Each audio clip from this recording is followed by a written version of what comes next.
నమస్తే. Star health వారికి నా కృతజ్ఞతలు. నా పేరు చైతన్య. నేను స్టార్ హెల్త్ ఇన్సూరెన్స్లో పాలసీ తీసుకున్నాను. 6 నెలలు ఈఎంఐ కట్టిన తర్వాత నాకు సడన్గా యాక్సిడెంట్ జరిగింది. పెద్ద యాక్సిడెంట్ జరిగింది.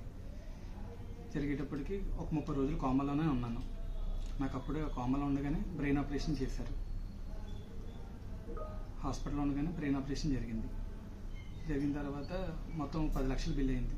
బిల్లు మొత్తం స్టార్ హెల్త్ ఇన్సూరెన్స్ వాళ్ళే పే చేశారు. నేను జేబులో నుంచి రూపాయి కూడా ఖర్చు పెట్టలేకపోయాను. ఆ తర్వాత మళ్ళీ బ్రెయిన్ ఆపరేషన్, ఇంకోటి స్కల్ ఇంప్లాంటేషన్ జరిగింది. క్రైనోటమీ జరిగింది. దానికి కూడా ఒక 8 లక్షల వరకు ఖర్చు అయింది. అది కూడా మొత్తం స్టార్ హెల్త్ వారే భరించారు. నా మీద ఎటువంటి భారం పడలేదు. మా కుటుంబం మీద, నా మీద ఎటువంటి భారం పడలేదు. స్టార్ హెల్త్ వారికి చాలా కృతజ్ఞత రుణపడి ఉన్నాను నేను. Thank you for star health.